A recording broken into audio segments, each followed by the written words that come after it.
नमस्कार, स्वागत है आपका आवाज अड्डा स्पेशल में। मोदी 2.0 यानी दूसरे कार्यकाल का 1 वर्ष पूरा हो गया है और इस मौके पर प्रधानमंत्री जी ने एक चिट्ठी लिखी देश के नाम, और उसमें वो सारे कामकाज बताए गए जो पिछले 1 वर्ष में, पिछले कह सकते हैं जब से सरकार बनी तब से अब तक में क्या क्या कामकाज हुए, इसका एक लेखा जोखा था। उसमें कोविड के लिए जो प्रयास किए गए केंद्र की तरफ से वो भी विस्तार से बताए गए, और एक तरीके से एक तस्वीर खींचने की कोशिश की गई कि नई सरकार जब बनी तो किस तरीके के चुनौतियां थीं, क्या क्या बड़े फैसले लिए गए, कुछ उसमें बहुत अहम फैसले सामने रखे गए, और एक तरीके से कह सकते हैं कि सरकार का 1 साल का रिपोर्ट कार्ड सामने रखा गया। और इसी पे आज हम बातचीत करेंगे कि अब तक के ये जो बड़े फैसले ये क्या है, और इसमें डेफिनेटली कोविड भी एक बड़ा इशू होगा जिस पर भी बातचीत होगी, लेकिन शुरुआत इन सब इश्यूज़ के साथ करेंगे। जो सरकार ने 1 साल कामकाज किया कैसा रहा, इस पर बातचीत करेंगे। हमारे साथ जो खास मेहमान हमने इस चर्चा में शामिल किए हैं उनका आपसे परिचय करा दें। हमारे साथ हैं राजीव जेटली जी, राष्ट्रीय प्रवक्ता हैं भारतीय जनता पार्टी के। अखिलेश प्रताप सिंह जी हैं, कांग्रेस के प्रवक्ता हैं, लखनऊ से हमारे साथ जुड़ रहे हैं। AK वाजपेयी जी हैं, उपाध्यक्ष हैं लोक जनशक्ति पार्टी के और सुप्रीम कोर्ट के वरिष्ठ वकील भी हैं। साथ ही बादल देवनाथ जी हैं, तृणमूल कांग्रेस के समर्थक हैं, और इनसे बातचीत करेंगे बंगाल के बारे में और इनकी राय क्या है। साथ ही आशुतोष और हर्षवर्धन त्रिपाठी, 2 और वरिष्ठ पत्रकार हमारे साथ हैं जो काफ़ी ज़्यादा जो है आलोचना समालोचना विषयों पे करते रहते हैं। तो आप सबसे बातचीत होगी। बस निवेदन शुरू में हमेशा की तरह कर देता हूँ कि निजी टिप्पणी ना करें और भाषा की मर्यादा बनाए रखें, क्योंकि हम सब मित्र लोग हैं, हम लोग यहाँ पे डिस्कशन कर रहे हैं, आर्गुमेंट नहीं। तो शुरुआत में अखिलेश जी आपसे करना चाहूँगा। राजीव जी मैं थोड़ा सा आपके पास बात जाऊँगा 2-3 लोगों से पूछने के बाद, क्योंकि आपको भी जवाब देने होंगे। अखिलेश जी, 1 साल का लेखा जोखा प्रधानमंत्री जी ने रखा और कोई ताम झाम नहीं कि बड़ा कोई जश्न मनाया गया हो या ऐसा कुछ नहीं। एक सिंपल से उन्होंने एक चिट्ठी लिखी जो अखबारों में छपी और अब दिख रही है, उसमें अपने कामकाज का लेखा जोखा दिया, जिसमें कुछ बड़े फैसले बताए गए हैं कि सरकार ने लिए। संतुष्ट हैं आप कामकाज से 1 साल के? पहली बात मैं आपको बता दूं कि मुझसे कहा गया था कि फोन मिलाएंगे, लेकिन हमारी जो आपकी बात हो रही है वो कंप्यूटर से हो रही है। अगर फोन मिलाना सर एकदम बढ़िया चल रहा है, एकदम बहुत बढ़िया वीडियो है आपका, ऑडियो वीडियो दोनों बहुत बढ़िया है जी। आदरणीय मोदी जी की चिट्ठी मैंने देखी सुबह जी, पढ़ी भी, और अपेक्षा मैं करता था कि मोदी जी जो अपने 6 साल के कार्यकाल में या जब सत्ता में आए तो सबसे ज्यादा जिन चीजों पर जोर देते थे उसके बारे में लेखा जोखा जरूर देंगे, लेकिन उन सारे शब्दों का एक बार भी इस चिट्ठी में, और या मोदी जी अपने रोजाना के जो भाषण देते हैं, जीवनचर्या में स्पीचों का प्रयोग करते हैं, उनमें उनका जिक्र नहीं करते हैं। जैसे अच्छे दिन, काला धन, 15 लाख रुपए, 2 करोड़ नौकरियां, गंगा मैया की सफाई, काशी को काटो, दाऊद को लाऊंगा, पाकिस्तान को झुकाऊंगा, 10 सिर लाऊंगा, चीन को लाल आंखें दिखाऊंगा, डॉलर को जमीन पे ला दूंगा, एक्सपोर्ट को दुगुना तिगुना कर दूंगा, किसानों की आय दुगुना कर दूंगा, 100 स्मार्ट सिटी बना दूंगा, सबके लिए आवास प्रदान कर दूंगा, मेक इन इंडिया में बहुत बड़ा काम कर दूंगा, बुलेट ट्रेन चला दूंगा। दर्जनों इस तरह से उदाहरण है उनके। मैं कहिए तो पूरी लिस्ट है, बड़ी लंबी लिस्ट है, मैं पढ़ सकता हूं, लेकिन इस चिट्ठी में उसका कहीं जिक्र नहीं है। तो आप ये जान सकते हैं कि जो व्यक्ति जिन बातों को कह के सत्ता में आया हो और उन बातों का जिक्र भी नहीं कर रहा हो, और इस चिट्ठी में सिर्फ एक बात है, वो कहते हैं कि आत्मनिर्भर होना है। उन्होंने कह दिया कि आप जानो आपका काम जाने, हमारे से उम्मीद लगा के मत रखना।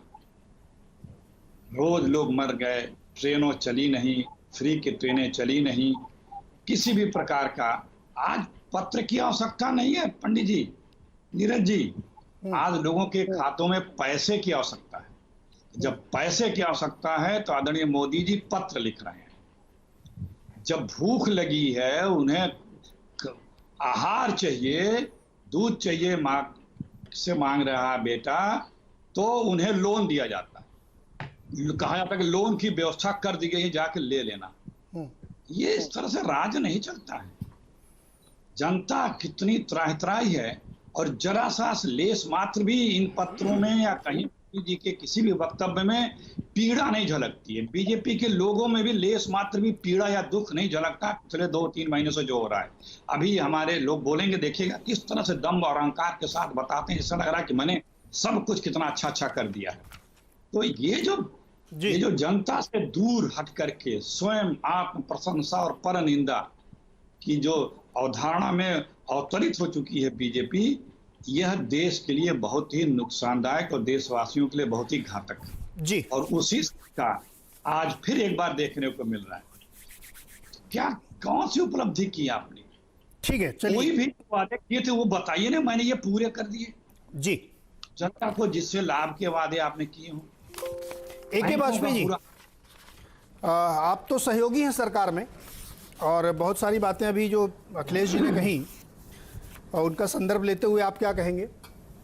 इसमें हम सीधा एक ही जवाब देंगे, इनकी पूरी लिस्ट का जवाब नहीं देंगे, और जवाब बड़ा सीधा है कि ये सारी की सारी लिस्ट जब 2014 में वादे किए थे तो बाकायदा 19 में जनता ने टेस्ट की और उस पर मोहर लगाई, और 19 के बाद जो है आज 1 साल हुआ है, और 1 साल के जो बड़े बड़े काम हैं वो अखिलेश जी की सरकार, जो कांग्रेस की सरकार रही, वो 60-70 साल में भी नहीं कर पाई। वो हम लोगों ने बड़ी बखूबी किए और जिनकी कोई कल्पना भी नहीं कर सकता था। जैसे सबसे बड़ा मुद्दा था हमारा 370 हटाने का, 35A हटाने का, 3 तलाक हटाने का। मतलब ये मुद्दे पे कभी सोचा जा सकता था कि इस पे भी कभी कोई बात करेगा? या एयर स्ट्राइक करने का, सर्जिकल स्ट्राइक करने का। अब पुरानी बातों में हम नहीं जा रहे। देखिए आज के संदर्भ में क्या है कि कोरोना चल रहा है और कोरोना की लड़ाई हम जीतने की कगार पे हैं, चाहे आंकड़े भर रहे हैं, लेकिन अगर विश्व के सारे कंट्रियों का आप रिकॉर्ड और डाटा उठा के देखेंगे जो WHO ने कल शाम को रिलीज किया है, तो उसमें यह पाया जाएगा कि भारत की जनसंख्या 137 करोड़ होने के बावजूद भी 4000 मौतें हुई हैं। मौतें चाहे एक होए, लेकिन अगर आंकड़ों को कंपैरिजन करेंगे तो हमको ये मानना पड़ेगा कि हमने, प्रधानमंत्री जी ने सही समय पे सही डिसीजन लिया, जिसकी वजह से अभी हमारी स्थिति पूरी तरीके से कंट्रोल में है। नंबर 1, देखिए ये संकट काल है। कोरोना के संकट काल में हम ये दावा नहीं कर रहे कि हमने 100% चीजें बाकायदा 100% चीजें करेक्ट कर दी हैं और कहीं मिसमैनेजमेंट भी नहीं हुआ है। हम ये नहीं कह रहे। संकट काल में कहीं ना कहीं कोई ना कोई चूक हो सकती है, लेकिन 4 घंटे के अंदर प्रधानमंत्री जी अगर किसी की चिंता की और 1,70,000 करोड़ का पैकेज दिया तो वो मजदूर साथियों को लिए दिया, गरीब गुरबा के लिए दिया। अब इनका रोल देखिए, विपक्ष का रोल।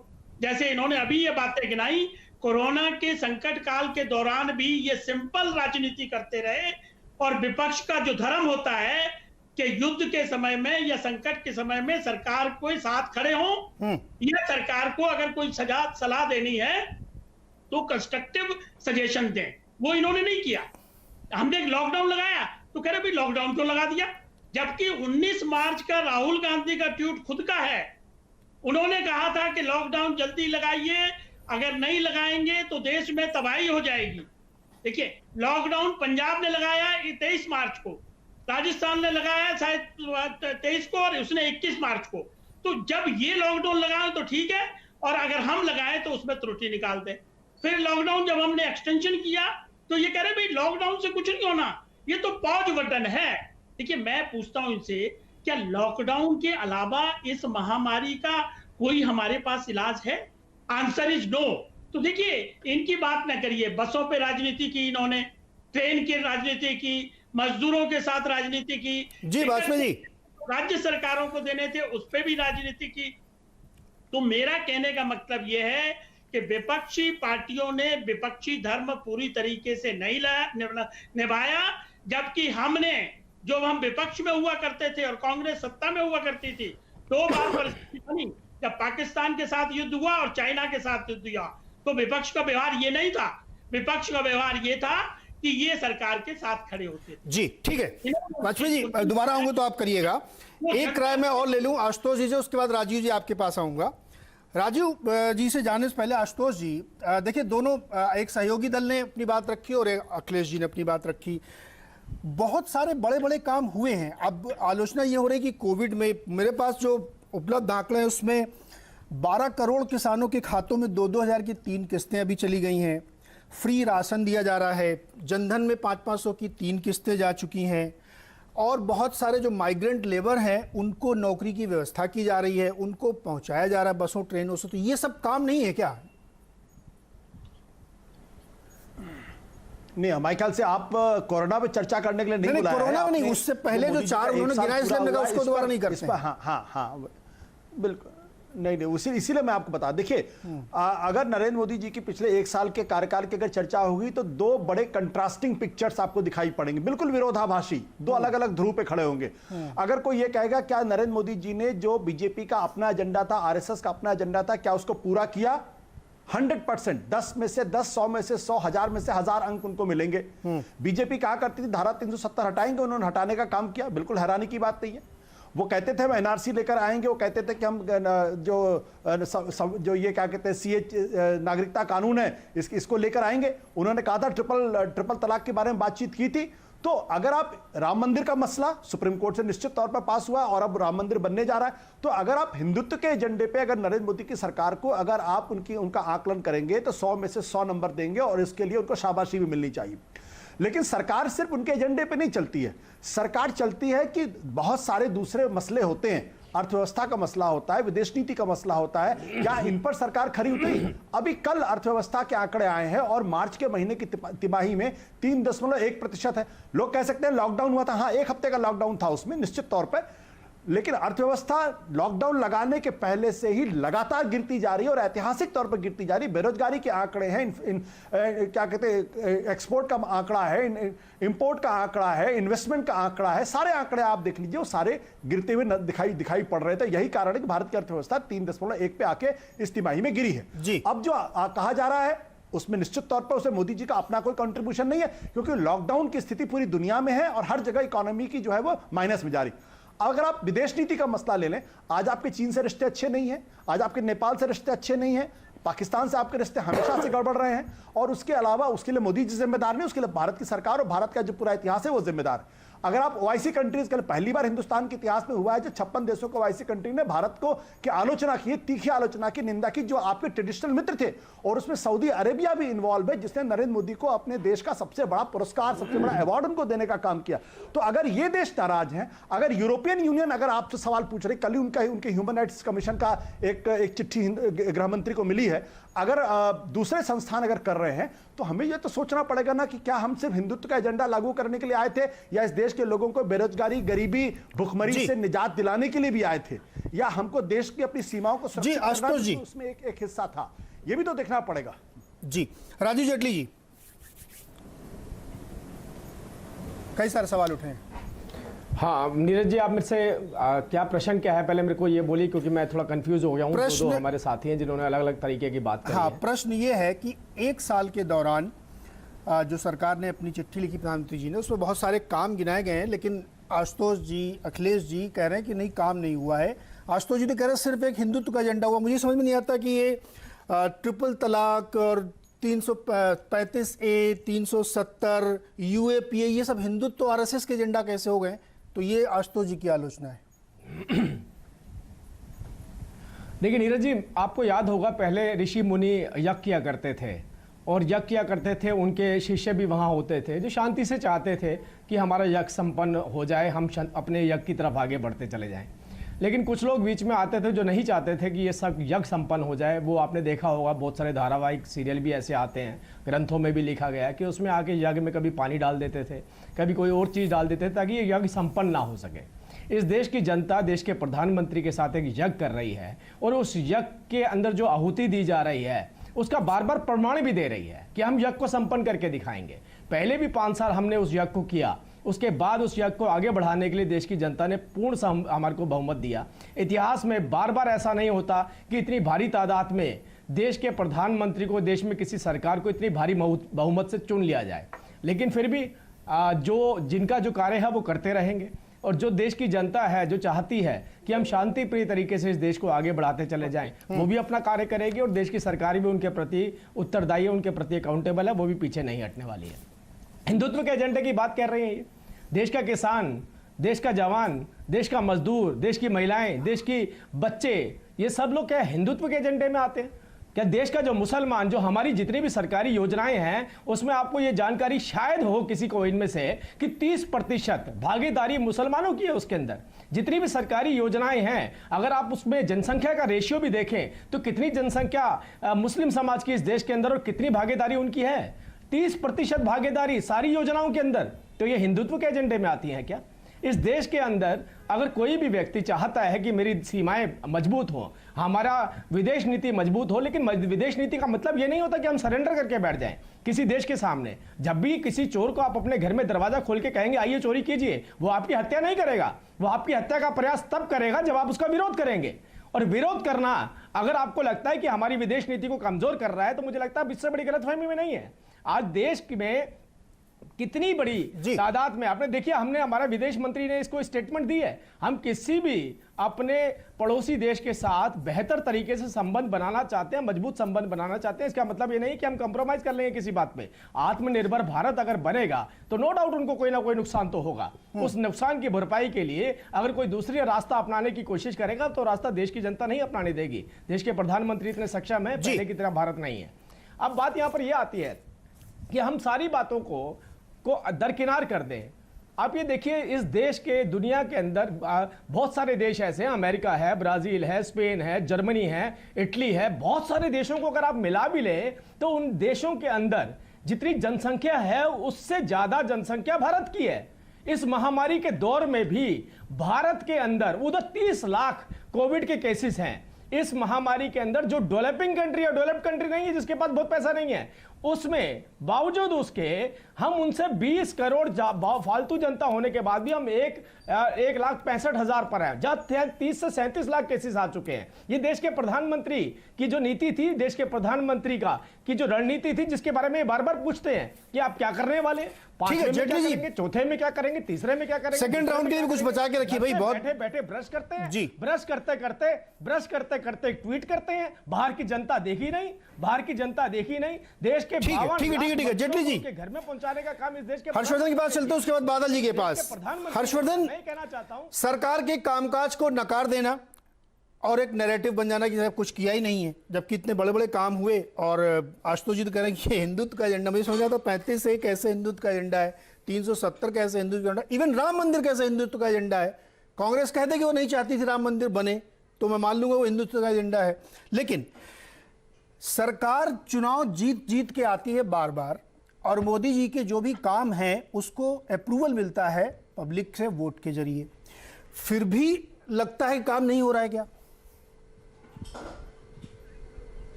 नीरज जी, सबसे पहले तो ये, चूंकि हम लोग एक ऐसे समय में भारत की सरकार के 1 साल पूरा होने पर चर्चा कर रहे हैं कि जिसमें बहुत से संदर्भ बहुत साफ नहीं दिखेंगे। बहुत सी मार्मिक तस्वीरें आ रही हैं देश भर में, अलग अलग जगहों पर एकदम से कहें कि ऐसी तस्वीरें आ रही हैं कि जिसके बाद आप कोई भी तर्क देंगे तो कहा जा सकता है कि इसकी बात आप क्यों कर रहे हैं।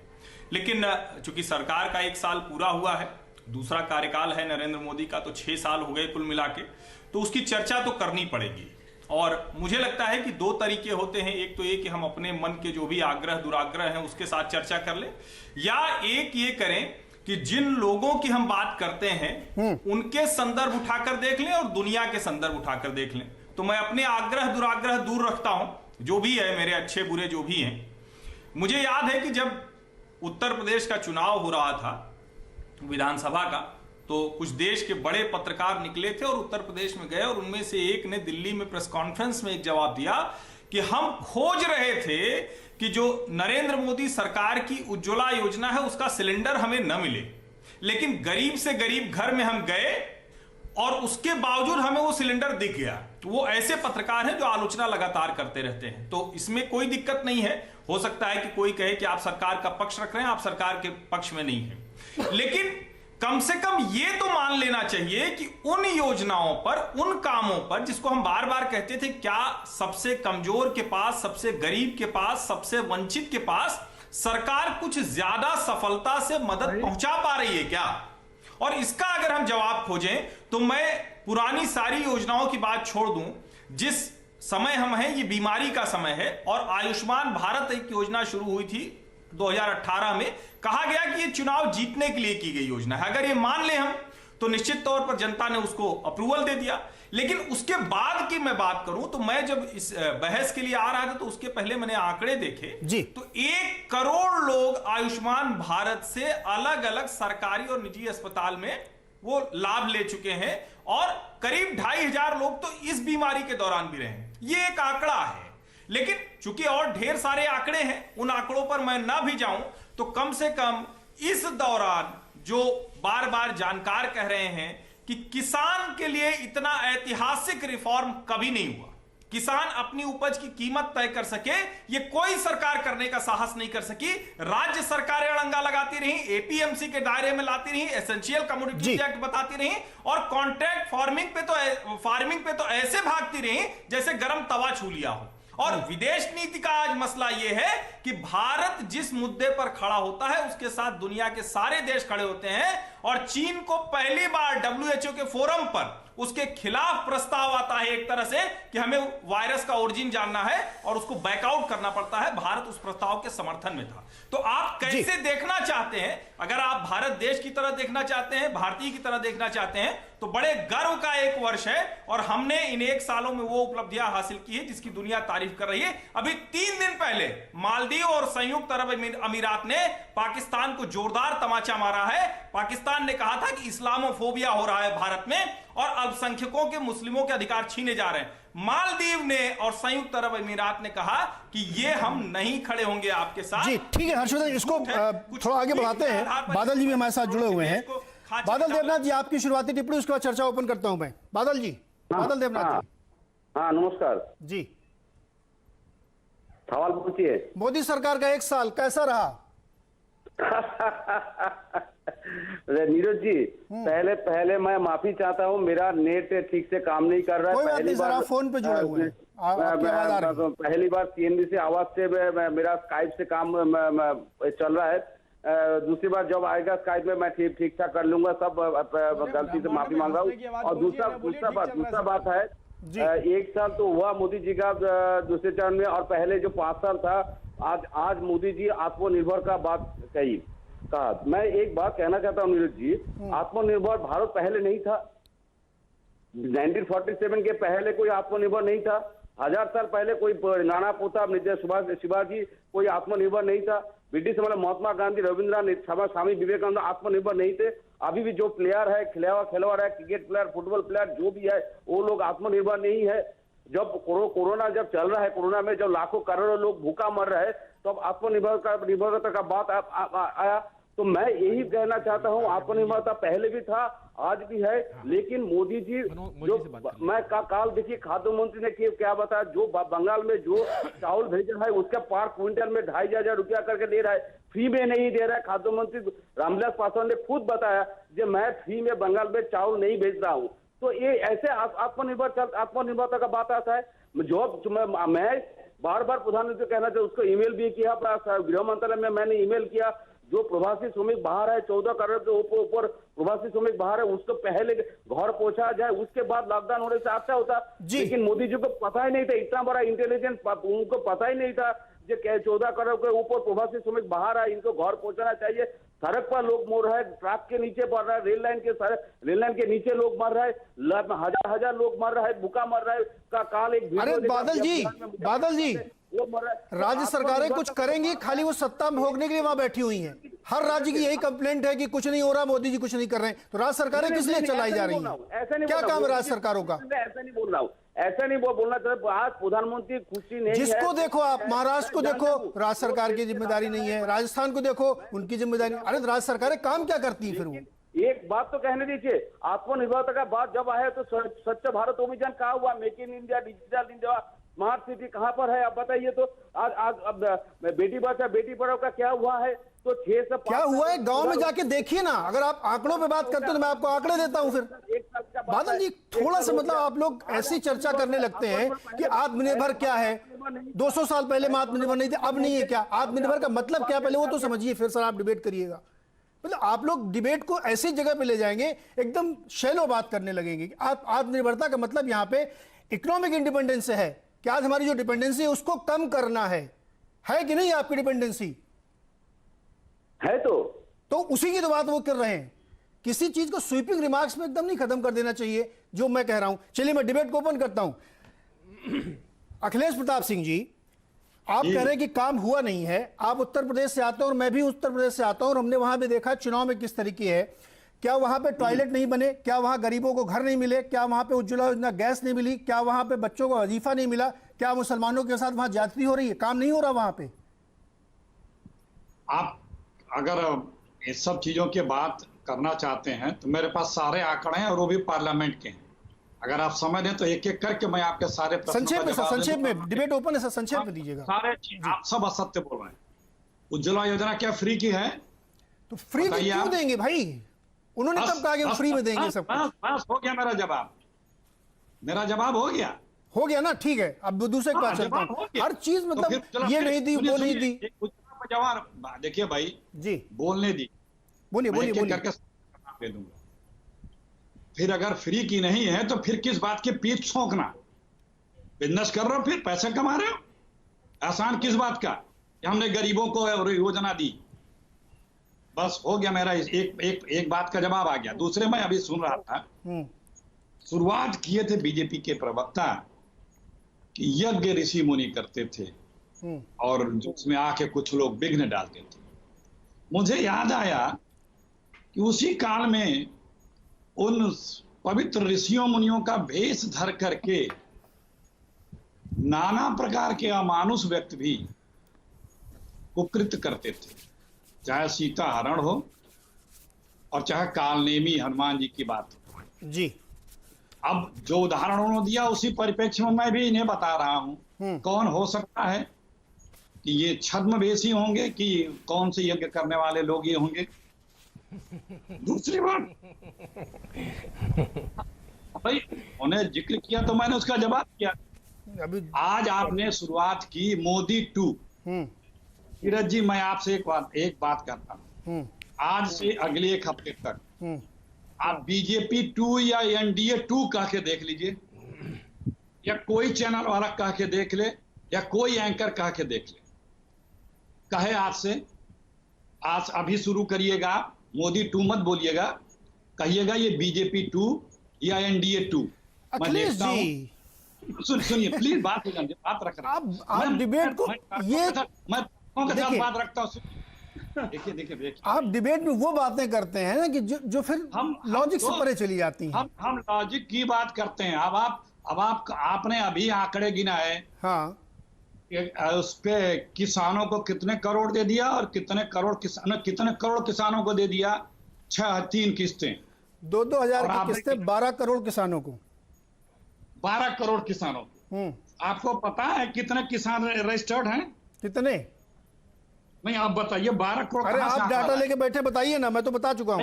र्यूमर आप फैलाएं, डाटा हम दें। अरे लीजिए, अब आप खंडन कर रहे हैं तो आप बता दीजिए फिर। अरे तो भाई तो मेरे पास तो है, पार्लियामेंट के जवाब का है, बताइए ना। मेरे पास पार्लियामेंट में बताया गया है कि जब ये शुरू हुआ था 1 दिसंबर 18 से 31 मार्च के बीच में, तब 4.25 करोड़ किसान थे इसमें रजिस्टर्ड, और जो चौथी किस्त मिली है वो 3,10,56,000 लोगों को मिली है। जेटली जवाब दीजिए। सुनिए, 4-4 महीने की 3 किस्तें मिलती हैं, 4 महीने मिलती है 2,000 रुपए, और आप पूरा 1.25 साल का जोड़ के बता दिए कि अभी मिल गई। तो 1 साल की चर्चा कर रहे हैं ना सर हम? अरे एक 1.25 साल हो, फिर भी किसान तो वही है ना। 12 करोड़ किसान नहीं हुए, किसान तो उतने ही हुए। जेटली जवाब दीजिए। सुनिए भाई, जवाब जेटली जी कहते हमें तो बोलने तो दीजिए, पूरी बात तो करने आपसे जल्दी बोलिए ना, समय फिर खत्म हो जाएगा, फिर और कोई बात नहीं कर पाएगा। बोल रहे तो जल्दी बोल रहे हैं। मैं देखिए, किसी भी व्यक्ति के जो सार्वजनिक जीवन में है उसकी पहचान 2 तरीके से होती है, सबसे जरूरी 2 तरीके, उसकी विश्वसनीयता और उसकी विचारधारा। ये 2 सबसे प्रथम मानक हैं उस व्यक्ति को पैमाने पे नापने का। तो आज मोदी जी हैं तो इन दोनों पैमानों से नापिए आप विश्वसनीयता। मोदी जी चाहे लाल किले से बोले, चाहे पार्लियामेंट से बोले, चाहे जनसभा में बोले, बोलने के बाद लोग ढूंढते हैं इसमें कितना सत्य है, ये फैक्ट है कि नहीं है। इसमें चाहे पत्रकारों से 1-2 इंटरव्यू करते हैं तो भी लोग तथ्य ढूंढते हैं, तो ये विश्वसनीयता का ये आलम है, आप समझी गए। दूसरे विचारधारा, अखिलेश उस जी, व्यक्ति की विचारधारा क्या, विचारधारा, प्लीज क्या कहना चाह रहे हैं? सर जी, अखिलेश जी नहीं, मैं आपको रोक दूंगा। अब देखिए, आप जो कह रहे हैं कि जब वो बोलते हैं आप उनकी विश्वसनीयता करते हैं, वो 303 सीटों के साथ जीत के आते हैं, ये उनकी विश्वसनीयता है। इतना पंडित जी महाराज, चुनाव बहुत से गलत लोग भी जीत जाते हैं। अरे ये तो जो ना अब कुछ भी बोल देने के लिए आप बोल रहे हैं, सीटें बढ़ा के जीत के आ रहे हैं वो, आप कह रहे विश्वसनीयता नहीं है। पता नहीं किस आधार पर कह रहे। कांग्रेस की क्या विश्वसनीयता है? अपनी सीट हार गए राहुल जी, उनकी विश्वसनीयता खत्म हो गई क्या? हाँ, तो जेटली जवाब दीजिए आप। गांधी की विश्वसनीयता पे कोई प्रश्न नहीं खड़ा कर सकता। अखिलेश जी को एक बार चुप कराएंगे तो मैं आप जेटली जी आप जवाब दीजिए। अखिलेश जी कई सारे सवाल जो उठाए अखिलेश जी ने, अखिलेश जी उसका जवाब दीजिए। नहीं, मैं अखिलेश जी की तारीफ करता हूँ। अखिलेश जी वैसे तो बहुत अच्छे प्रवक्ता हैं, इसमें कोई डाउट नहीं है। ऑथेंटिक बात करते हैं, कई बार मैं भी सुनता हूँ इनको, बड़ा मजा आता है सुन के। लेकिन आज अखिलेश जी आप डिबेट कुछ ऐसे कर रहे हैं जैसे लोग 10:30 बजे की बात करते हैं। विश्वास कीजिए, अपनी डिबेट को देखिएगा, आप कहना क्या चाहते हैं और क्या कह रहे हैं मुझे भी समझ नहीं आया और आपको खुद भी समझ नहीं आएगा जब आप सुनेंगे अपनी बात को। देखिए, एक आंकड़ा सरकार ने रखा, ऑथेंटिक आंकड़ा रखा, 72,000 करोड़ रुपया किसानों के खाते में गया। वो अलग बात है कि जब वो पैसा निकालेगा एटीएम से अपना, तो आप उनको ये कह सकते हैं कि ये नोट नकली है, असली नहीं है। इसमें भी आप डाउट कर सकते हैं, ऐसी भी डिबेट कर सकते हैं। लेकिन इशू यहाँ पर ये नहीं है। मैंने इसीलिए आपसे पहले कहा था कि इस देश की जनता देश को आगे लेके जाना चाहती है, शांतिप्रिय तरीके से लेके जाना चाहती है, कोई विघन नहीं चाहती है बीच में। और आपने कहा कि लोग वेश बदल के आ जाते हैं, आए हैं वेश बदल के। आपने देखा होगा पीछे वेश बदले गए थे, हमने कपड़े कभी नहीं बदले, हमारे वही कपड़े हैं जो हम पहले से पहनते हुए आ रहे हैं। कपड़े किसने चेंज करे? आपने चेंज करे, कब वक्त वक्त पे चेंज करे, उसके बाद दोबारा नहीं पहने कभी। रावण ने भी जब कपड़े बदले थे तो एक ही बार बदले थे, सीधा हरण के टाइम पे बदले थे, उसके बाद दोबारा नहीं बदले थे। वो अपनी वेशभूषा में आ गया था। तो वेशभूषा किसने बदली किसने नहीं बदली वो आपको ज्यादा बेहतर पता है। आपको मंदिर जाने की जरूरत पड़ती है अलग अलग कपड़ों प्रधानों के अंदर, लेकिन हमें जरूरत नहीं पड़ती। हमारे अपने प्रधान काफी है, क्योंकि हमारी आइडेंटिटी हमारे प्रधानों से है, हम जो हैं वो दिखते हैं। अब बात यहाँ पे आती है कि हमने इस देश के किसान को दिया, इस देश के मजदूर को दिया, इस देश की हर जनता को दिया, और उसकी मोहर उस देश की जनता ने भी लगाई है, उस देश की जनता ने लगाई है। और इस बात देश के प्रधानमंत्री ने जो चिट्ठी जारी करी उसमें साफ तौर पे कहा, उन्होंने कहा कि मैं गलत हो सकता हूं लेकिन ये देश गलत नहीं हो सकता। तो अब ये बताइए कि कोई एक तो गलत है, देश के प्रधानमंत्री गलत है या देश की जनता गलत है? देश की जनता ने गलती करी देश के प्रधानमंत्री को चुन के, या देश के प्रधानमंत्री ने जो जनता की सेवा करी वो एक गलती थी? हम दोनों के बीच में तीसरे लोग कहां से आ गए? हमारा संवाद जनता के साथ, हमें सेवाएं जनता को देनी है, हमें योजनाएं जनता के लिए लेके आनी है। हम जब सब कुछ जनता के लिए कर रहे हैं तो जवाब भी जनता ने ही देना है हमें। तो जनता बार बार जवाब दे रही है, एक बार जवाब नहीं दिया, जनता ने बार बार जवाब दिया। अरे जवाब कभी हो सकता है विधानसभा में दिया, विधानसभा के बाद लोकसभा में दिया, अरे नगर निगम तक जवाब देती आ रही है जनता, बार बार बताती आ रही है कि किस तरीके का नेतृत्व हमें चाहिए। हाँ, ये हमारा नेगेटिव पॉइंट भी हो सकता है और पॉजिटिव पॉइंट भी। आप सोचिए, इतना विश्वास देश की जनता को देश के प्रधानमंत्री पे है कि अगर सरपंच का चुनाव भी हो रहा हो तो भी वो प्रधानमंत्री को देखकर वोट करते हैं, नगर निगम का चुनाव होता है तो भी वो प्रधानमंत्री को देखकर वोट करते हैं। तो जिस प्रधानमंत्री के ऊपर अपनी जी ठीक है जेटली जी, मैं आशुतोष जी के पास जाऊंगा। आशुतोष जी, आपने 2-3 सवाल जो रखे थे वो विघन ही कहलाएगा। जी जेटली जी, हो गया पॉइंट। अभी जरा सबको शामिल करते हैं, बड़ा अच्छा संक्षेप में जवाब दिए, ज्यादा जवाब ले पाएंगे हम। आशुतोष जी, आपने 2 बात रखी। तो इकोनॉमी की आपने बात की कि जो जीडीपी है वो बहुत नीचे चली गई है, 3.1 आई है, और जनरल कंसेंसस था कि 2% आएगी, उससे कहीं ज्यादा आई है। लॉकडाउन का असर अभी पूरी तरह से नहीं आया, अगले क्वार्टर में आएगा। मेरा सवाल यह है कि दुनिया में कोई ऐसी अर्थव्यवस्था आपको अगर जानकारी में हो तो मुझे बताइएगा कि वहां रोबस्ट ग्रोथ चल रही है और भारत मोदी जी की वजह से पिछड़ गया है। एक दूसरा, जितना एफडीआई भारत में इस वर्ष आया है, इस वित्त वर्ष में बीते हुए, उतना उससे पहले कभी नहीं आया था। 23% की ग्रोथ है एफडीआई में। आंकड़े आपके सामने में रख दूंगा। इस जबरदस्त तरीके से इस माहौल में जिनकी आप पॉलिसी की आलोचना कर रहे हैं, उसका आंकड़ा मैं आपको दे रहा हूं। दूसरा सवाल इसे जोड़ के, लेकिन संक्षेप में जवाब दीजिए कि जो आप ये कह रहे हैं कि हिंदुत्व और आरएसएस का एजेंडा था, आपको लगता है कि 370 आरएसएस का एजेंडा है, हिंदुत्व का एजेंडा है, वो देश का एजेंडा नहीं है। 35A हिंदुत्व का एजेंडा है, वो देश का एजेंडा नहीं है। और इवन राम मंदिर हिंदुत्व का एजेंडा है, देश का एजेंडा नहीं है, आप ये कह रहे हैं? देखिए नीरज जी, आप तो खैर खुद ही एक आर्थिक चैनल में अगर आप काम करें तो जाहिर सी बात है आपके पास सारे आंकड़े होंगे जी। मैं आपके आंकड़ों को चैलेंज नहीं कर रहा हूं और ना चैलेंज करने की मेरी कोई मंशा है, क्योंकि आज भारत के आर्थिक आंकड़ों को चैलेंज खुद वही मुख्य जो इकोनॉमिक एडवाइजर थे नरेंद्र मोदी जी के, वो खुद चैलेंज करते हैं, कहते हैं भाई ये जो आंकड़े हैं ये 2 से 2.5% कम भी हो सकते हैं। आपके अभी रिजर्व बैंक के गवर्नर शक्तिकांत दास ने पिछले हफ्ते प्रेस कॉन्फ्रेंस किया और उन्होंने कहा जो चौथी तिमाही का आंकड़ा हमारे पास नहीं है। मैं कैसे बताऊं, ये पहली बार हो रहा है जब आंकड़ा समय पर आना चाहिए नहीं आया। मैं उस डिबेट में जाता ही नहीं। अगर आपको ये लग रहा है कि देश की अर्थव्यवस्था बहुत शानदार तरीके से काम कर रही है तो फिर मुझे कोई डिबेट ही नहीं करनी इस पे। नहीं आशुतोष जी, क्योंकि जो चीज आंखों के सामने दिख रही है, अगर क्लैरिफाई मैं एक मिनट मेरी आपने अपनी बात कर ली, मुझे अपनी बात कर लेनी थी, उसके बाद आप क्लैरिफाई कर दीजिएगा। मेरा कहना यह है कि जब चीजें आंखों के सामने हो रही हैं और अगर हमें नहीं दिख रहा है तो मुझे लगता है इससे ज्यादा भयानक संकट इस देश पर हो ही नहीं सकता है। अरे चाइना की अर्थव्यवस्था कहां है और हमारी अर्थव्यवस्था क्या, इसकी कोई तुलना नहीं है। आज की तारीख में हकीकत यह कि भारत की अर्थव्यवस्था की हालत सारे इंडिकेटर पे, इक्का दुक्का इंडिकेटर आप छोड़ दीजिए जी, सारे इंडिकेटर पे लॉकडाउन के पहले, चाहे मैन्युफैक्चरिंग सेक्टर हो, चाहे सर्विस सेक्टर हो, चाहे आपका की सेक्टर हो, चाहे बेरोजगारी हो, चाहे सारे सेक्टर पे नीचे जा रही थी, भयानक तरीके से जा रही है। मैं नहीं कह रहा हूं, ये पिछले 1.5 साल के आंकड़े वो कह रहे हैं। और अगर आप नहीं मानना चाहते तो मत मानिए, मैं उसमें नहीं कहता। नहीं आशुतोष जी, मैं आपको इसमें रोक रहा हूं। एक मिनट सर, मुझे ब्रेक लेना, मैं ब्रेक से आके आपसे कंटिन्यू करूंगा। मैं ब्रेक से लौट के आके आपके साथ ही कंटिन्यू करूंगा। मुझे एक छोटा सा ब्रेक ले लेने दीजिए। आप समझते हैं ब्रेक लेना जरूरी है। ब्रेक से आके मैं आपसे कंटिन्यू करूंगा। बस जाते जाते मैं एक लाइन का क्लैरिफिकेशन दे दूं कि मैंने ये कहा है और मैं दोबारा रिपीट कर रहा हूं कि दुनिया में कोई इकोनॉमी अगर रोबस्ट तरीके से चल रही हो तो आप मुझे बताइए कि भारत की गिर रही। मैं कह रहा हूं कि भारत की इकोनॉमी में दिक्कतें हैं, लेकिन यह कहना कि भारत की दुर्दशा कर दी है इस सरकार ने इसलिए हम इसकी आलोचना कर रहे हैं, यह गलत है। और आंकड़े आपके सामने हमने रख दिए। अगर एफडीआई 73 करोड़ डॉलर का आया, 73 बिलियन डॉलर आया है तो ये अपने आप में एक अचीवमेंट होना चाहिए। ब्रेक के बाद आएंगे, आशुतोष जी से कंटिन्यू करेंगे जो एजेंडे की बात उन्होंने की। छोटा सा ब्रेक लेते हैं।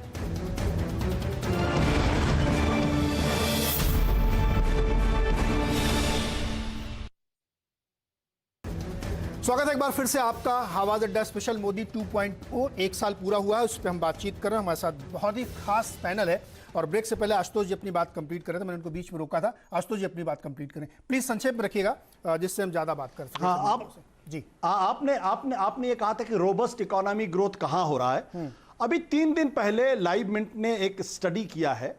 उस स्टडी में वो ट्रैक करते हैं, इकोनॉमी को ट्रैक करते हैं उसमें कितनी ग्रोथ हो रही है 10 इमर्जिंग कंट्रीज को लेके। 10 इमर्जिंग कंट्री में कौन कौन से हैं? Russia, Thailand, China, Malaysia, Philippines, Indonesia, Brazil, India, Turkey और मेक्सिको। भारत 8वें नंबर पर है इकोनॉमिक ग्रोथ के मामले में। भारत 8वें नंबर पर 8वें नंबर पर है। और उसके नीचे कौन से 2 कंट्री हैं? एक टर्की है और दूसरा मैक्सिको है। आपने डेटा मांगा तो मैं डेटा दे रहा हूं आपको। मर्केंटाइल एक्सपोर्ट जून में, अप्रैल में कितना गिरा है? आप मुझे उनकी ग्रोथ रेट भी बता दें अगर हो तो। कितना गिरा है? 60%। एक मिनट सर, यार सर एक मिनट सुन लो, मेरी बात सुन लो। मर्केंटाइल एक्सपोर्ट में ग्रोथ कितनी गिरावट हुई है? 60%। बाकी के देश में कितनी गिरावट है? 5 से 25%। लॉकडाउन के बावजूद सब जगह लॉकडाउन। पीएमआई इंडेक्स में कितना परसेंट हुआ है? 27.4%। बाकी में कितना? 27.4 to 36.8%। गोल्डमैन सैक्स क्या कहता है कि जून के महीने में आपकी अर्थव्यवस्था में 45% की सिकुड़न होगी, पूरे साल में 5% का होगा। फिच का भी यही मानना है। आर्थर लिटिल कहता है कि 13.5 करोड़ लोगों की नौकरियां जाएंगी और गरीब 12 करोड़ लोग गरीब होंगे। मैंने जो आपको कहा ये अभी आप गूगल करेंगे, आपको 2 मिनट के अंदर पता चल जाएगा। अरे सर, मैं रोज दिन भर यही डेटा पढ़ता हूं। आशुतोष जी, मेरा काम यही है, मैं दिन भर डेटा पढ़ता हूं। जब आप एब्सोल्यूट नंबर पर डेटा रखते हैं ना, मैं वही मैं कह रहा हूं कि आप जब कंपैरेटिव स्टडी नहीं रखते हैं तो यही दिखता है। जी, मैंने आपको कंपैरेटिव, नीरज जी, मैं ये डेटा में दिन भर खेलता रहता हूं। कंपैरेटिव कैसे नहीं, जरा समझाइए मुझे। मैं यही डेटा दिन भर खेलता हूं। आप मुझे उन देशों की ग्रोथ रेट भी बता दीजिए। मैं आपसे कह रहा हूं, आप मुझे उन देशों की ग्रोथ रेट बताइए। अमेरिका की ग्रोथ रेट पता है जो सबसे डेवलप्ड कंट्री, उसकी क्या होने वाली है? अरे भाई साहब प्लीज ऐसी बातें ना करें जिसको, जो मैंने आपको 10 कंट्रीज का कंपैरेटिव सर, मैं वही तो कह रहा हूं आपसे। सुन लीजिए उनका जो है, उनका स्कोर क्या है। रशिया का 70 है, थाईलैंड का 70 है, चाइना का 67 है, आशुतोष जी प्लीज जो मैं कह रहा हूं उसको समझने की कोशिश करिए। ये जो तरीका है ना सर, ये आप नहीं समझ रहे मेरी डेटा, मैं समझ रहा हूं आपकी बात, आप मेरी बात नहीं समझ रहे हैं। डेटा पढ़ने का तरीका गलत है सर, हो जाएगी फिर। मैं आपको फिर कह रहा हूं डेटा पढ़ने का तरीका नहीं सही है। आप उसको एकांगी तरीके से मत पढ़िए। मैं कह रहा हूं आप दुनिया की जो मोस्ट डेवलप्ड कंट्री यूएस है, मुझे उसका डेटा बता दीजिए आप। नीरज जी फिर तो मुझे आपके साथ बहस ही नहीं करनी। नहीं बहस नहीं आता तो मैं आप देखिए जिस काम को मैं दिन भर करता हूं आप मुझे उसमें फंसा नहीं सकते। मैं सिर्फ ये कहने की कोशिश कर रहा हूं जी। चलिए अच्छा वो दूसरा एजेंडा बताइए ना, जिसको आप हिंदुत्व का एजेंडा करार दे रहे थे, उस पर बात करते हैं। डेटा छोड़ दीजिए, इस पर हम लोग अलग से डिस्कस करेंगे।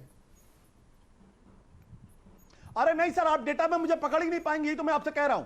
डेटा में पक्का डेटा लेके आता हूं मैं सर 1 घंटे का शो करेंगे आपके साथ। जितने डेटा आपको लाने ले आइए, जितने लाने ले आइए, चाहे जहां से ले आइए, डेटा पे आप मत करिए सर प्लीज। जब चाहिए तब कर लीजिए। ठीक ठीक। दूसरा एजेंडा जो आप हिंदुत्व का एजेंडा बता रहे थे वो बताइए, जो आप कह रहे थे कि देखिए आपके वाजपेयी जी वहां बैठे हुए हैं, वाजपेयी जी बैठे हुए हैं, जरा उनसे पूछिए कि 1998 में जब गठबंधन हुआ था एनडीए का, तो उसमें वो हिंदुत्व का एजेंडा किनारे क्यों रख दिया गया, राम मंदिर का मुद्दा बाहर क्यों रख दिया गया, धारा 370 बाहर क्यों रख दिया गया, फिर यूनिफॉर्म सिविल कोड बाहर क्यों रख दिया गया। अगर वो देश का एजेंडा होता तो देश के एजेंडे में होता ना, फिर वो एनडीए के एजेंडा। और बीजेपी ने ऑन रिकॉर्ड कहा है कि हमारे सहयोगी दल हमारे इस एजेंडे से सहमत नहीं है, इसलिए हमको सरकार बनाने के लिए गठबंधन में करना चाहिए। तो वाजपेयी जी जवाब देना, जो जिनकी पार्टी की एक्सपर्टीज है। वाजपेयी जी जवाब दीजिए। मैं जवाब देता हूं। हाँ जवाब दीजिए, वाजपेयी जवाब। कोई विचारधारा नहीं है, ये मनमोहन सिंह के साथ भी है। ये दीजिए फटाफट सर, समय नहीं है आशुतोष जी, समय कम है, सबसे बात करनी है। वाजपेयी जी जवाब दीजिए। मैं जवाब दे रहा हूँ आशुतोष जी। आप भी गवाह होंगे कि जब हम लोग राम मंदिर की बात करते थे तो हम ये कहते थे कि या तो सुप्रीम कोर्ट फैसला करेगा, वो फैसला चाहे कोई भी फैसला वो सबको मान्य होगा। तो ये राम मंदिर का एजेंडा तो सुप्रीम कोर्ट से आया है, सरकार तो पार्टी भी नहीं थी। आपका क्या है? उसको देखिए गलत तरीके से इंटरप्रिटेशन न करिए। हम लोग विरोध करते थे कि सरकार मंदिर नहीं बनाती है, और सरकार ने कोई मंदिर बनाया भी नहीं है। देखिए वाजपेयी जी, है ना जी, आपके नेता को तो मैं मौसम विज्ञानी कहा जाता है। अरे मौसम आप की सरकार में आप रहते हैं, इसलिए आपकी विचारधारा का कोई मतलब ही नहीं है। आप तो इतने एक्सपीरियंस जर्नलिस्ट हैं, अब कहाँ चले गए? जब जवाब मैं दे रहा हूँ, हम भी तो समाजवादी है ना। देखिए एनडीए के ये तथ्य भी लोगों के सामने आना चाहिए कि रामविलास पासवान की पार्टी नरसिम्हा राव की सरकार में भी है, फिर वो देवेगौड़ा की सरकार में भी है, फिर वाजपेयी की सरकार में भी है, फिर मनमोहन सिंह की सरकार में भी है, फिर मोदी की सरकार में भी है। आपकी कोई विचारधारा नहीं है।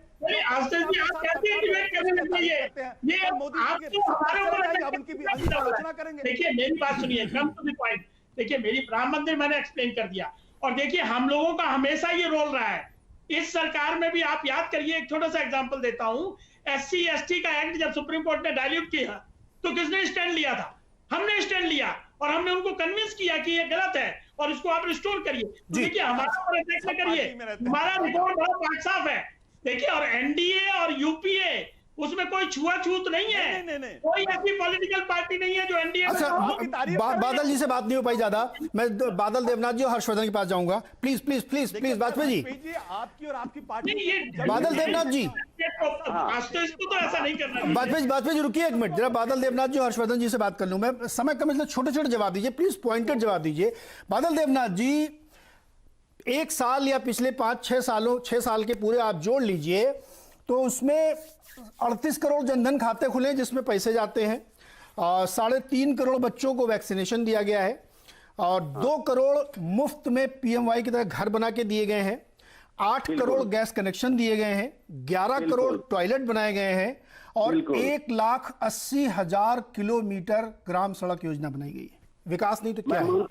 नीरज जी, हाँ। आप जितना पॉइंट आपने अभी बताया, हाँ। मैं सब पॉइंट मैं मानता हूँ। मैं और भी बता रहा हूँ, न्यूज 18 नेटवर्क में मैंने एक बात कहा, 370 और 335A के खिलाफ मैंने एक बात भी नहीं किया, राम मंदिर के खिलाफ भी मैंने एक शब्द नहीं कहा। लेकिन मैं एक दुख से एक बात कहना चाहता हूँ। मैं प्रधानमंत्री और देश के राजा है। देखिए प्रधानमंत्री जितने बार टीवी में मन की बात में जितना भाषण दिया, तो सोशल मीडिया पे कितना फैल जाता है, कितना कमेंट आता है, आते हैं। लेकिन आज देखिए प्रधानमंत्री आत्मनिर्भरता का बात कहा, और उसके बाद सोशल मीडिया में, ट्विटर में, हर जगह, इंस्टाग्राम में, हर जगह में देखिए उनका बात को लेके ज्यादा कमेंट नहीं आया। आज मतलब मैं ये कहना चाहता हूँ, जो कोरोना का जो संकट काल चल रहा है, इस काल में जो पूरा देश जो भूखा मर रहा है, इससे लेकर प्रधानमंत्री का बात लोग नहीं सुन रहे। लेकिन वो आपने जितना पॉइंट आपने बताया मैं सब मानता हूँ, मैं झूठ नहीं बोलूंगा, मोदी जी काम किया है, लेकिन काम करने का जो तरीका, उनका जो पॉलिसी है, उन पॉलिसी के खिलाफ मैं कहता हूँ। उन्होंने जितना घोषणा किया, जैसे स्वच्छ भारत अभियान, Beti Bachao, make in India, digital India, जैसे उन्होंने चाहा वो तो नहीं हुआ, इसलिए मैं उनका विरोध करता हूँ। मोदी जी मेरा दुश्मन देवनाथ जी, डिजिटल इंडिया की इससे बड़ी सफलता क्या होगी कि इस समय लोग वर्क फ्रॉम होम कर रहे हैं, हम लोग भी वर्क फ्रॉम होम करते हैं, और क्या है डिजिटल इंडिया इसके अलावा? फिर ये तो बहुत बड़ी प्रमाण इस समय की सफलता आपको दिख रही है डिजिटल इंडिया की। आप सब लोग देखिए कैसे जुड़े हुए हैं, राम मंदिर के खिलाफ एक सब ज्यादातर लोग इसमें स्काइप और लाइव ऐप के जरिए जुड़े हुए हैं, यही तो डिजिटल इंडिया है, और क्या है? लेकिन जो पूरे देश का जनगण जो चाहते हैं वो तो मोदी जी नहीं दे पाए। मैं और एक बात कहना चाहता हूँ, आज तक नीरज जी मैं वाजपेयी आडवाणी जी के खिलाफ एक शब्द मैं नहीं बोलता हूँ। वाजपेयी आडवाणी जी के खिलाफ, मुरली मनोहर जोशी के खिलाफ मैं क्यों नहीं बोलता हूँ जी? क्यों नहीं बोलता हूँ मैं? ये पहले सुनना चाहिए। लेकिन मोदी जी अमित शाह के खिलाफ दिल्ली में हो, कनेक्ट प्लेस में हो, रोज सड़क पर हो, न्यूज 18 नोएडा में हो, बॉम्बे में हो, नीरज जी आपका CNN में हो, मैं हर चैनल में, नेशनल बेंगलुरु चैनल में मैं उनका पॉलिसी के खिलाफ बोलता हूँ। मोदी जी मेरा राजा है, मैं उनका प्रजा हूँ। सर मैं तो देवनाथ जी, मैं तो पॉलिसी की बात कर रहा हूं। मैंने अभी जो आपको आंकड़े गिना, मैं थोड़ी कर रहा हूं कि आप उनके पर्सनल खिलाफ है। पॉलिसी जो मैंने गिनाई आपको, जो आलोचना ये हो रही है कि इन्होंने काम क्या किया, वो तो मैंने आपको सामने आंकड़ों के साथ रख दिया। वो आंकड़ा ठीक नहीं है। कैसे नहीं ठीक है आंकड़ा? नहीं, आंकड़ा ठीक नहीं है। वो पॉइंट बाहर का बोल रहा है, देश का आंकड़ा नहीं बोल रहा आशुतोष जी। देश का जो समस्या है वो नहीं बोला। मैं और लास्ट में एक पॉइंट करना चाहता हूँ। हाँ। जो आत्मनिर्भर का जो बात हो रहा है, आत्मनिर्भर सचिन तेंदुलकर भी आत्मनिर्भर थे, सौरभ गांगुली भी आत्मनिर्भर थे, मेरी कॉम भी आत्मनिर्भर थे, जितना प्लेयर्स। अरे सर देवनाथ जी, मेरा यही तो आपसे डिफरेंस हुआ था कि आप आत्मनिर्भर को गलत समझ रहे हैं। जो आप कह रहे हैं वैसे तो आशुतोष जी भी आत्मनिर्भर है, वो किसी भी डिपेंडेंट थोड़ी है, हम भी आत्मनिर्भर हैं। मतलब वहां पे वो नहीं है। आत्मनिर्भरता का मतलब ये है कि देश जो है अपनी इकोनॉमिक पॉलिसीज में, खास तौर पे और सोशल स्ट्रक्चर में अपने को मजबूत करे, ये है उसका मतलब। और उसका मतलब थोड़ी सौरभ गांगुली और किसी और से आप कंपेयर करें वो आत्मनिर्भर है कि नहीं है। सचिन तेंदुलकर भी आत्मनिर्भर है। एक लाइन नीरज जी 5 सेकंड बोलने दीजिए। 5 सेकंड बोलिए सर। 5 सेकंड। आत्मनिर्भरता का बात 2014 में क्यों नहीं है, 2019 तक क्यों नहीं है? आज मोदी जी 2 चल रहा है, अभी आत्मनिर्भरता का बात क्यों है? मतलब ये नहीं है। मैं जानता हूँ मोदी जी अभी दुख में है, वो परेशान में है, कोरोना को लेकर वो परेशान में, मैं समझता हूँ। लेकिन फिर भी मैं बोल रहा हूँ आत्मनिर्भरता बात और पहले आना चाहिए था। पूरे देश में किसान में आत्मनिर्भर। अरे हर्षवर्धन भाई बताओ ये आत्मनिर्भरता क्या है? बादल जी को अभी भी कंफ्यूजन है। बताइए फटाफट बताइए, समय कम है, छोटे छोटे जवाब दीजिएगा। इसका एक सवाल जेटली से मिलूंगा मैं। देखिए मैं सिर्फ एक मिनट में अपनी बात कह दूंगा, 1 मिनट से ज्यादा नहीं लूंगा पक्के तौर पर। एक बात तो ये कि आज की बहस से बड़ी डिरेल्ड हो रही है। सब यहाँ दर्शन का भाषण बहुत दे रहे हैं और मैं समझ नहीं पाया कि 70, 50 और 60 का पैमाना कौन है अर्थव्यवस्था में। मैंने तो नहीं देखा, मैं भी सामान्य विद्यार्थी हूँ अर्थशास्त्र का। एक आंकड़ा जिस पर बात करनी चाहिए, जिसको मैं कह रहा हूं कि उस पर ध्यान से सुनिए, सभी लोग सुनेंगे तो अच्छा रहे। किसान चिल्लाते रहते हैं, जब उसका भला होता है तो सारी राजनीतिक पार्टियां और विश्लेषक उस आंकड़े को गोल कर जाते हैं। जिस चौथी तिमाही के अर्थव्यवस्था के आंकड़ों की बात हो रही है 3.1%, निश्चित तौर पर सबको उम्मीद जो कहेंगे आशंका थी वो इससे भी कम थी, लेकिन 3.1% हुआ जब दुनिया के दूसरे देशों में -8, -7, -6 की तरफ भी गया है। कॉन्ट्रैक्ट हुआ है कई जगह।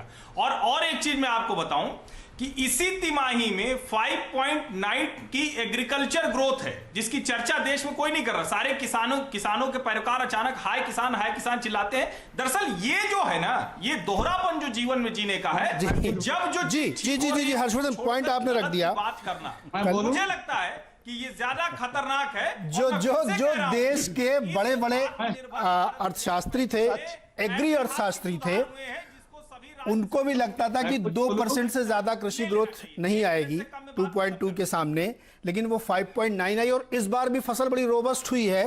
तो जो Q1 का आंकड़ा आएगा, यानी चालू वित्त वर्ष की पहली तिमाही का जो अग्रिम आंकड़ा आएगा, वो भी जो तमाम इकोनॉमिस्ट हैं उनकी उम्मीद से बहुत बेहतर आने वाला है। 30 सेकंड राजीव जेटली आपके लिए और 30 सेकंड अखिलेश जी के लिए। 30 सेकंड से प्लीज ज्यादा मत बोलिएगा, समय एकदम नहीं है। बोलिए, उन्हीं को बुलाने चलता हूं मैं, क्या करना है। मैं बहुत शॉर्ट में बताना चाहूंगा, आत्मनिर्भर भारत के तहत हमारी जो फार्मास्यूटिकल कंपनियां हैं जो अभी तक चाइना से रॉ मटेरियल खरीदती थी, उन्होंने वो रॉ मटेरियल खरीदना बंद कर दिया है। रॉ मटेरियल के लिए भी उन्होंने अपने यूनिट यहाँ लगा दिए हैं।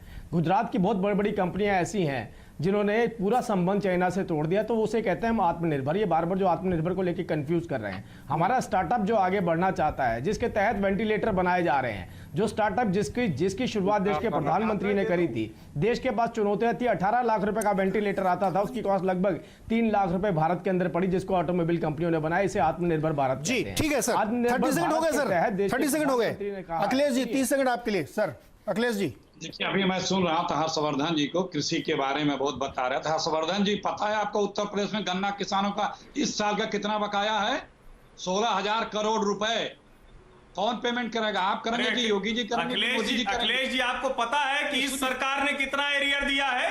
अरे झूठ मत बोला कीजिए भाई। अखिलेश जी, आपकी आदत ये बड़ी विचित्र है, आप कोई भी आंकड़ा उठाकर कहीं डाल देते हैं। अच्छा, आप मुझे बताइए, ईमानदारी से बताइए, झूठ मत बोलिएगा, ईमानदारी से बताइए, एरियर कितना था, कितना कम हो गया? जाने दो, रोना धोना बंद करो। नहीं, सुन नहीं सकते हो तो नहीं आना चाहिए। मैं भी यही कह रहा हूँ, आप जो है, मैं जो कह रहा हूँ बंद करो। मैं भी जो समझा रहा हूँ, अहंकार है, यही अहंकार है। नहीं, अगर गलत तरीके से बात करोगे तो अखिलेश सिंह ये सुनने के लिए मैं नहीं हूँ। जो मैं कह रहा हूँ सलीके से बात, नहीं पकाया नहीं है, गलत तरीके से बात नहीं। अपना तरीका ठीक रखिए। ये क्या तरीका है कि पता नहीं है? पकाया कहिए नहीं है बकाया। अरे मैं क्या कह रहा हूँ, आप सच बता दीजिए। आप बता दीजिए कि गन्ना किसानों का कितना बकाया था और कितना बचा है, बताइए जी। अच्छा, बताइए मुझे ना। समय खत्म हो गया है अखिलेश जी और हर्षवर्धन जी, समय खत्म हो गया है। मैं माफी चाहूंगा दोनों लोगों से, समय मेरा शो का एकदम खत्म हो गया है। पूरी जो चर्चा है वो आंकड़ों में उलझ कर न रह जाए, इसलिए मैं ये बाद में अंत में सिर्फ एक बात कह सकता हूँ, यहाँ हम लोगों की डिबेट से शायद उतना आउटकम न निकले। असली मुहर लगती है चुनाव में, और जो लगातार मोदी जी भारी बहुमत से जीत के आते हैं, तो इसलिए जो अखिलेश जी कह रहे थे कि विश्वसनीयता जबरदस्त है उनकी और पॉलिसी को लोग अप्रूवल दे रहे हैं, इसीलिए वो जीत के आते हैं। बहुत बहुत शुक्रिया हमारे साथ जुड़ने के लिए इस खास चर्चा में। देखते रहिए CNBC आवाज़।